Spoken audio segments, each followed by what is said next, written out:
ចាំខ្ញុំបានអត់យើងធ្លាប់ Hello នៅចាំអូនបានទេមានមេភ្លេចហើយឬនៅយើងធ្លាប់ជាសង្សារពេលនេះខលមកចង់សួរថាថ្មនាងកេងហើយឬនៅម្នាក់ឯងឬមានគេសុខសប្បាយឬទេ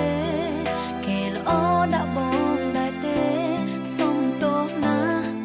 ខលតែរំខានព្រោះចិត្តក្លាហានហ៊ានខ្វល់ខ្វាយចង់ដឹងពីបងណាថ្លៃឲ្យអូនខលទៅបានទេឬបងខ្លាចគេអត់ចិត្តតែប្រាប់គេទៅកុំគិតអូនគ្មានចិត្តសារ៉ាទេ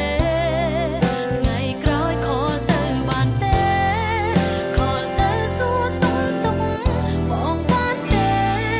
ទោះគ្មានសិទ្ធជាមនុស្សបងស្នេហ៍សុំត្រឹមតែអាចខលទៅយូរម្ដង